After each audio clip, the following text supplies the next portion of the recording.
Hello, everybody, and welcome back to the Bonfire. It's been a long time since we've had an episode of this show. I just wanted to bring it back just for a moment. I finally have a fucking microphone that will work with my piece of shit laptop that we currently have. And it is finally working enough that I can record a video with you all. So I'm hoping to revive the Bonfire, at least just with myself. I don't know if we'll do the co-host thing again like we did in the original pilot episode of the series. But at the very least, I can record shit for you guys on my laptop now. For some reason, it will not accept my headset microphone as a microphone. It was very racist. It's very fucked up. I fucking hate it. It made me want to blow my god fucking brains out. But we are finally back. So we have a couple of updates just in terms of life. I've been very busy. My girlfriend has finally moved in with me at the beginning of the year. Her son has also moved in, and he's getting ready to start preschool. Everybody say that you love him. You're banned. So, as far as all that goes, had a lot of life stuff going on, but we are hoping that it is not going to interfere too much with us creatively on the creative side of things. Everything seems to be going well for now. We finally got a new microphone set up. I found one that seems to be working. Shout out to the M902, I think is what it's fucking called. I actually have no idea. Got it off Amazon for like 15 bucks. It's working. That's all I want it for. So we are still doing some streaming. We did do a 7-hour stream of the Trails in the Sky first chapter demo that dropped on Thursday, Thursday the 21st of August. So we did do a full stream of that last night. I stayed up after my shift at work. As soon as I ate dinner, I hopped in the party, stayed in there with them for a little bit. Then about 3-4 hours in, I hopped out, and then we completed the rest of it on our own. We had a great time. Me and my friends, and then with some people in chat, we had a very, very fun time going through all of that. Now, that was wonderful. Now, other than that, not been playing a whole lot, been playing some Digimon. We are very excited for the new Digimon game coming out in October. Digimon Story Time Stranger, full title. Should be, I think it's releasing on all platforms. Not 100% sure, but it should be. I think so. All of that's really cool. Don't have a whole lot else to discuss with you guys. Everything's been going pretty okay. I'm broke as always, but when am I not? So we are going to be handling just some quick gaming news, gaming updates. Outside of this, might be doing a couple of videos. If I knew how to edit worth a damn or could afford a video editor, I would have one of them help me. But until I get rich and even more handsome than I'm already not, I'm gonna have to do it myself. So, don't know how those other videos will come together. Bonfire's pretty easy to do. I just record on Audacity, then I sync it up to a picture of the Bonfire logo that I made 6 years ago. Haley is working on a new version of the Bonfire logo for me. But it's not done as of the time of this recording, so I'm probably going to be using the old one as of right now. But we will thank her and, credit her as soon as the new one is ready. All right. Now for gaming news, Gamescom 2025 happened. That show was not great. There was a lot of really cool announcements. Well, not announcements, but there was a lot of really cool trailers. And then there was the entire middle section of entirety nothing but slop. It was really, really, really boring. I actually managed to get off work just to watch it, and it kind of let me down. Outside of there not being any Kingdom Hearts 4, which I didn't expect there to be, but I was hoping. Just not a lot there. That seemed to be the general consensus of it. It's probably one on the lower end of Jeff's shows that he's done. Not a super big fan of it, but it was inoffensive. I didn't hate it. I stayed awake during it. It was only 2-ish hours. It ran from like 2 p.m. Eastern to a little after 4 p.m. Eastern. Not the worst gaming show I've ever seen, but it definitely had a lot of samey stuff and a lot of slop. I did write down a couple of announcements on there, just of stuff that they did show. However, before we get into that, I'll edit out that section of silence. But, however, before we get to that, I am going to take a moment to talk about just a couple of quick non-Gamescom related news segments that I think are relatable to my audience's interest in video games and anime. As far as our interest in video games go, Tales of Xillia, the PS3 Tales of game, is coming to modern consoles at the end of October. I think it's on Halloween. I think it's October 31st. I don't have the date written down here. But it is coming to modern consoles. It doesn't come with Xillia 2. There is no Xillia 2 remaster. It's not real. There's currently an MK Ultra PSYOP telling you that it is not real. Xillia 2 never happened and will never happen. Which sucks because Xillia 2 is the one that I have not played. Mostly because, as previously stated, Xillia 2 does not exist per our overlords at Bamco. So, very excited to play Xillia 1 again. Very excited to continue not to know what Xillia 2 is about, even though I hear it's really good, even though it doesn't exist. Now, the only other thing I've already touched on, Trails in the Sky First Chapter had a prologue demo release. It has save data carryover into the main game, which launches on September 19th. Everybody who likes turn-based RPGs, go check this out. If you're one of the Expedition 33 fans that got converted to JRPGs at the beginning of this year when that game came out, please give this a chance. Trails in the Sky is one of the fundamental best RPGs that have ever released. It came out originally on the PSP in fucking 2006. The game is like 19 years old. Give this remake a chance. It is the exact, the script's slightly different, but it's more or less the exact same game, but with updated controls, updated graphics, and a new gameplay system. It is gorgeous. Everybody needs to go give this a chance, or I will fucking cry. I will cry and be a man-child on the internet. And nobody wants to see me be a man-child on the internet, right? Anyway, moving on to Gamescom 2025. I'm just going to go down the list of shit that I wrote down. It's not in order of release or anything like that. I just kind of wrote it down as I thought about it. Let's start with the non-games. There were 2 non-game announcements. They were for TV shows. Fallout Season 2, which we know, spoilers for the end of Fallout Season 1, they're going to be tackling Fallout New Vegas in the coming season. They showed a sneak peek of like Caesar's Legion and a couple of other things, Mr. House. Everything looks fucking great. I cannot wait for that. I believe that comes out at the end of this year, early next year. It is going to be a great time. I loved Season 1, and I have a feeling I'm going to love Season 2.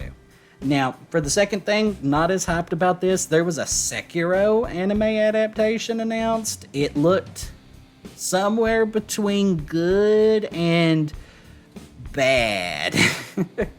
It's kind of hard to describe. I didn't hate how it looked, but at the same time, I didn't love it. It was very weird. So I'll have to see more of it. I don't remember what it was. I think it was called it wasn't called No Deaths. That's what my joke name was for it. But it's coming exclusively to Crunchyroll, I think, sometime at the end of this year. So we'll have to, give that a chance. Now, going into it, let's do the worst shit first. Let's see here. Daemon X Machina 2, Titanic Scion comes out towards I think it's also September, actually. They also released a demo. They had a big, cool CG trailer, which showed a lot of cool shit. I tried the demo. I did not stream the demo, but I tried the demo. And it did not click with me. I was kind of excited to try 2 because 1 was on the cusp of what I wanted from a game that's not Armored Core. It had a lot of customizable shit in it, but it was more kind of floaty and actiony, but you were still in, kind of a mech. This seems to be, based on the demo, this seems to be moving more towards you're in like a warframe. You're in more like a cyber skeleton. And if you are into that, that's, give this game a chance. It had some running problems. I was playing on PS5. It hitched a lot. Like, it would just be for like a full second or two. The game would just entirely stop when I was in like a running animation. And then it would, cut forward to where I was supposed to be. So it has some fucking problems. I think this game's supposed to launch at $70. Maybe wait on a sale unless you were a huge fan of Daemon X Machina 1 and you just need to know what happens in Daemon X Machina 2. I don't even know if these two games are related. I didn't finish the first one because I had it on Switch and my Switch got really bad drift, and that game was fucking impossible with the level of drift that I had. But now that I have a new Pro Controller, I might be able to go back to it. We might look into that. But as of right now, I've not played it. I don't know if they're related. It looked okay. There was a couple of parts on there. I was like, this kind of looks really cheap for somebody who's trying to charge me $70. But either way, that was announced. That's why it's on the low end of things. Also, kind of on the low end of things, we have Unbeatable. Now, I put this on the low end of things just because I don't have any interest in it. It looked like a really cool rhythm game. Looked really cool, but I have no rhythm as a incredibly white man with no sort of talent for dancing or anything like that. But it looked really neat. If you like rhythm games, give Unbeatable a chance. It might be to your liking. Now this one, I would actually kind of put this in the slop category, but I like its premise, so I wrote it down. Project Spectrum. And that's right, it's not just you and me, it's the entirety of the Project Spectrum. So with this one, it's kind of one of those friend slop games. They called it PvPvE, I think is how they described it off the top of my head. Basically, it's one of those military shooter friend slop style games, but there's a monster, and the monster can fuck with people. So in the example they showed, somebody walked into a room, and then a bunch of shadows appeared, and they started shooting at the shadows like a moron. And then one of the shadows fell to the floor, and it was another player. That player then became a monster and started fucking with the other player. So that looks interesting. That is at least an interesting concept, right? It's not something that I would actually despise playing for like 3 or 4 days.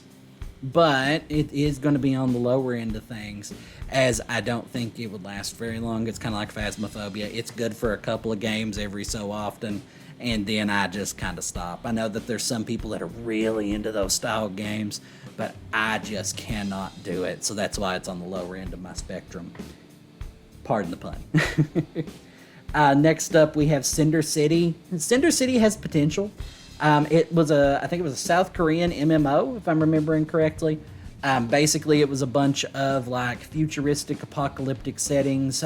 You're running around with other players. You're trying to scavenge parts. You're shooting other players, if I'm remembering correctly. It looked really, really neat, but even in the trailer, it had a lot of runtime problems. It had a lot of not glitches, what's the word I'm looking for? It lagged a whole lot. It hitched like a second or two. And that was in the pre-optimized trailer for the game. So it looked like it was still fairly early on, so there was time for them to iron everything out. I like the premise, but I don't know if I'll check it out. Next up, also towards the bottom, we have La Divina Commedia. It was a new game based on Dante's Inferno. I really like Dante's Inferno, but it's just Dante's Inferno. If you've never read Dante's Inferno, highly recommend reading the Divine Comedy, which is what most people just call Dante's Inferno. I really liked the previous Dante Inferno game. It was pretty neat. This game looked interesting.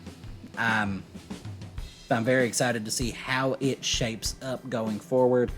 So it could be really cool. Moving forward from there, we have The Darkest Files. This was supposedly based on a true story out of World War II. It looked like a puzzle mystery game. I thought this was pretty neat. So I would recommend, it's really hard to describe. Go watch the trailer for this one and see how they described what this game actually is. Highly recommend just giving it a chance and just giving her a listen and seeing what they have to say about the thing that they've made. It looked really cool. They recommended a couple of other games that had the real life impact with them. I don't remember what those are off the top of my head. The only one that really stuck with me was the Darkest Files, but it looked really, really cool. Let's see here. Next up on the low end of things, we have Arknights Infield. This is based off the mobile game property Arknights, if you haven't already guessed. This seems to be some sort of big 3D version of Arknights. Arknights is already a strategy game at heart, but this looks to be very much bringing it into a larger 3D space. former podcast co-host Dylan was very, very excited for this game. Other than Silksong, this was his big want to show up. And it did, but it didn't have a release date still, so that was kind of sad. Apparently on the Japanese version of the Arknights Infield Twitter account, I believe is what I was told, there was a registration form, so maybe it is moving forward finally in development. So that sounds really cool for people who are interested in that. Moving on from there, I would also put this more towards the bottom. There is a Monster Hunter Wilds crossover with FF14. I really like Monster Hunter Wilds and FF14. I say in the lower end, but I only wrote down the highlights, keep in mind. So, they're adding Omega, specifically the one that appears in Final Fantasy XIV, Starboard and Larbord, for people who play the game, into Monster Hunter Wilds for a hunt. So you will be able to hunt him. He'll have his own armor and parts, most likely. So that way you can have some really cool equipment. They're also adding in cactuars like they did in World and chocobos as your mount. So that is really cool. I'll definitely be riding in on a chocobo. I'm very, very excited for that. That's coming in with Title Update 3. I forget when that is. I think it's September, but I don't remember. And then on the 14 side of things, they are getting Sacred Mounts, which is the mounts that they added in for Monster Hunter Wilds. You can get one of those, and they're adding in an Arkveld fight, which is the big flagship monster for Monster Hunter Wilds. I just said the name 4 times, don't know why I forgot it. But it is very exciting. You'll be able to do both of those here coming soon. It is very exciting if you're a fan of both properties like I am. Very, very fun. All right, now we're going to get into what I would consider the highlights, and this first one, it makes me want to end it all that I would consider this a highlight. This might be my announcement of the fucking show. They showed Bubsy 4. Bubsy 4D is coming out soon. It is a new Bubsy game. The trailer opened with him having PTSD of all the other bad Bubsy games. This one looks good. It's apparently being made by the people that made Demon Turf, I'm being told. Those games, I've not played them, but I've heard glowing praise for Demon Turf. So I'm very excited. All of the trailers and the Gamescom footage that has been coming out in the following days have looked fucking immaculate for a goddamn Bubsy game. So I am very excited, I hate to say, for this fucking Bubsy game. We are living in a timeline where Gex and Bubsy are releasing new games in the year 2025, but fucking Mega Man has not been seen for almost a decade. We are in a very dark spot, not to mention where Rayman is. Dear God. Anyway, moving on and getting out of that dark fucking headspace. In letter news, there is a new crossover with Sonic and Pac-Man, so that's fucking funny. So in the new Pac-Man World remake, I think it is Pac-Man World 2 that's getting a new remake. They're adding in a Sonic crossover level, so there'll be a level or two you can play through that is entirely Sonic-based. And then apparently Sonic's just going to be in the game, which is neat. They don't normally do that in these types of crossovers. Usually it's just a level. But Sonic is going to be in the game based upon those trailers. And then in return, Pac-Man is going to have a level, his own kart racer, as well as the Ghost from Pac-Man as a DLC in Sonic Racing Crossworlds, which was announced to have an open beta test August 29th, 2025 through August 31st, 2025. So it's Friday after this goes up if you're watching in real time. So that is really cool. I'm probably going to stream that one of those days. Actually, I have an eye doctor's appointment on that Friday, but we'll see how it shakes out. If I'm able to, we'll stream a little bit of the open beta because I am fairly excited for that game. All of the DLC for that looks kind of fucking rancid, like Steve from Minecraft and SpongeBob and Avatar and all that. I'm not excited to see those characters in my Sonic Racing game, but in terms of the Sonic character representation, that game is fucking immaculate. We will be repping Shadow the Hedgehog and Jet the Hawk like the edgy little boy I am in 2006. Now, moving forward. Now these next ones didn't actually get anything new announced. It was just new trailers for them. We'll do the Capcom ones first. There was Resident Evil 9. It got a new trailer. It looks really good. It showed Grace with her mother, Alicia. I don't remember how you say her name. It's been a very long time since I've played those games. Hanging out in a hotel before she has eventually been murdered. There is footage you can find on YouTube from the Gamescom demos to where you can see her like running away from a stalker monster. It kind of invokes the feeling of the baby from Resident Evil 8. If you've played Resident Evil Village, you'll know what I'm talking about immediately with that goddamn fucking baby. If you have not seen Resident Evil 8 or played Resident Evil 8, please do yourself a favor and look up Resident Evil 8 baby. You'll thank me later. Tell your mom. But following that up, we also have a new trailer for Onimusha Way of the Sword. This contender for my game of the year. So, the new trailer looked really good. I'm really liking how that game is shaping up. It is more or less what I want Onimusha to look like. I'm very excited that it's not a fucking Souls-like because I don't really care for those. I never have. If you've watched my channel at all, you know that I really don't care about Souls-likes. But Onimusha is the fucking GOAT. I am very excited to see how this game shapes up. I know that there's a lot of people that were seeing Gamescom footage of one guy doing a lot of like parry heavy stuff, and it looks a lot like Sekiro with the way he was playing. But other people that were also at Gamescom said that you can play it incredibly differently from that guy. It wasn't as parry heavy as that one guy made it looked out to be. So we'll just have to wait and see. I'm hoping they do a demo for this. This is supposed to be early next year, I do think. So I'm hoping more towards December or January. We will eventually get a demo for Onimusha Way of the Sword so we can see this combat that they've been talking about, because all they've been talking about is the combat. This combat, if it lives up to their fucking hype, could be generational. And I really hope it is, because Lord, I would love to live in a world where Onimusha wins Game of the Year. It won't, because GTA is supposed to come out next year, but I would love for it to be a contender. Following that up, we have Silent Hill F. Silent Hill F, I'm of course going to be playing that for Spooktober, which will probably start in September, but I'll talk a little bit more about that after the gaming news to give you all some ideas on our plans going forward. Silent Hill F got a new trailer. This one was showcasing the English voice acting, as we actually, up to this point, even though the game comes out less than a month from now, have not gotten a trailer showcasing that. Susie Young from Makima Chainsaw Man fame will be voicing our primary protagonist. So that's really cool. We love Susie Young. She does great work. So we're hoping that, she will continue that into what is hopefully the new iteration of a new legacy of Silent Hill.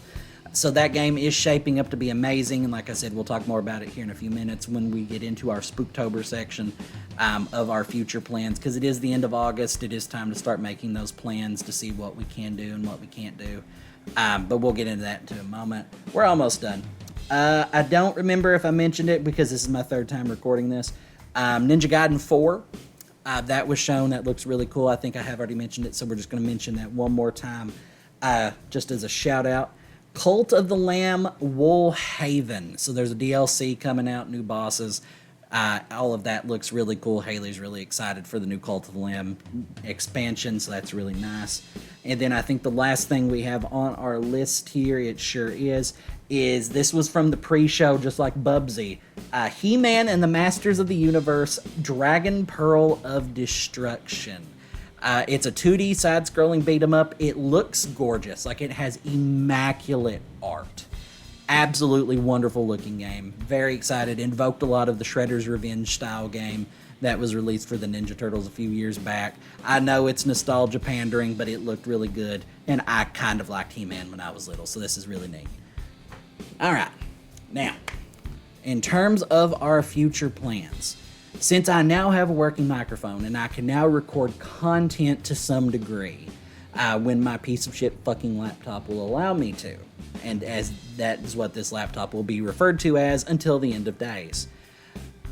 We are planning on doing a little bit more videos. I am thinking about doing like theory videos for like One Piece stuff, maybe some Trails One Piece, thinking about doing some Trails theory stuff as well. I might wait until after Horizons comes out in January, of course, before I make any sort of like crazy statements on anything, you know, Trails theory related, as I don't really have anything new at the moment. Maybe do some Sonic theory videos based upon the movies. I was able to guess what Sonic 3's post-credit scene was months before the movie came out, so maybe I'll be able to do it again for Sonic 4. Actually, yeah, that'll probably be a video on of its own, and how I would lay out these Sonic movies. And then everybody can get mad at me and tell me I'm stupid. So that'll be very fun. I'm very excited for that. Now, in terms of Spooktober, because that's the one that everybody cares about, that's when my channel usually gets the most views, is when they tune in to watch me piss my pants. For some godforsaken reason, the two biggest horror IPs that I have, you know, that most people care about, Silent Hill and Resident Evil, have forsaken the fucking month of October. So, Silent Hill F launches in September. What we will most likely do is I will be purchasing both Trails in the Sky and Silent Hill F. And because I won't want to fucking wait, I will probably do the Spooktober stream early for Silent Hill F. So we'll probably start Spooktober early this year and invoke maybe a once a weekend stream, maybe Friday nights into Saturdays, of me playing through Silent Hill F. It'll be a slow burn, but it'll be a good burn. I have faith that that game is going to be really, really good. I trust the writer to deliver. I trust Susie Young to deliver. We might play that game in Japanese. I don't know yet. I'm a little torn because the game does take place in Japan, so I am a little iffy. But we'll discuss that when it comes to it. Now, in terms of other plans, there is the Dark Pictures Anthology series of games that me and Dylan were playing that we just kind of dropped because they aren't very good games by and large. We were talking about doing one of those in October, and I think maybe the new Five Nights at Freddy's, if it's like cheap at the time, we might be playing through that as well in terms of Spooktober. There was a couple of things that they want me to try to check out and see what we want to do. I do work like 10-hour shifts, and we do have a like toddler in the house. So it's going to be harder than it was in previous years to give you all a solid Spooktober, series. But we are going to have a new Silent Hill for the first time in forever. Last year we had Silent Hill 2 Remake. This one will be entirely new, so we will have brand new thrills and scares for this Spooktober. It's just going to be a little earlier than we're used to. And then, like I said, we may go back and do like Man of Medan or House of Ashes or whatever, whichever ones we haven't already done, and see how that turns out for us. So that is one option. We are going to be looking into doing that. I don't know if we'll be doing a Trails in the Sky full stream. I did the prologue all in one setting. It is 7 fucking hours long, more or less. And at the end I was tired. It was 3 to 4 a.m. local time whenever I was turning that off after being up for a full day. So I did speed through a little bit of the text there at the end. So it is about 7.5 hours long.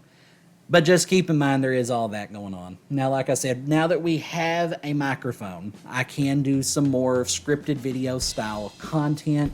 If you all have something you'd want me to do other than telling you video game and anime news, feel free to leave a note in the comments. Where I'm a smaller channel, I do get to see every single one of those. I usually like and respond to most of my comments just because you guys are usually really cool. Shout out to Red Gecko, he's usually in my streams. I do want to try to stream more, but I do use my regular PlayStation headset for that. I don't have a laptop capable of running OBS, so we do just have the regular old fun PlayStation capture in there. So it's a little janky, but always feel free to tune into my streams if you see me live. I don't have a regular stream schedule still, just because life has been crazy this year. So just kind of keep an eye out for me. Go to Twitch, turn those notifications on. Follow me on Twitter at DWGamer92. That's been my handle since I was like 6 years old. I ain't fucking changing it now. So just kind of keep an eye out for me. If you see anything on there that you like, hit like, make sure you subscribe. Next theory video that we'll probably do, I'll probably draw up a really janky chart of Sonic games that I think that they're going to draw inspiration from for the next series of Sonic films. And I'll make my argument for why I think this. I've actually had a very stringent idea for a while on how you would do the Sonic franchise in terms of movies. And so far, they followed it pretty much to the fucking letter. So we're going to see how this shapes up. We'll post this. The next Sonic movie's not due to come out for another 2 fucking years or something like that. So we got time. But that'll probably be the next thing. I might actually start working on that tonight and then have that post scheduled to go out sometime next week. But we'll see. You know how I am. I'm not the best with things like this. But this has been a short 30-minute podcast where it's just me and I don't have a whole lot to talk about. The only thing I'll say in this off on is please play Trails in the fucking Sky. That game is immaculate. You will be doing yourself a favor. Love you.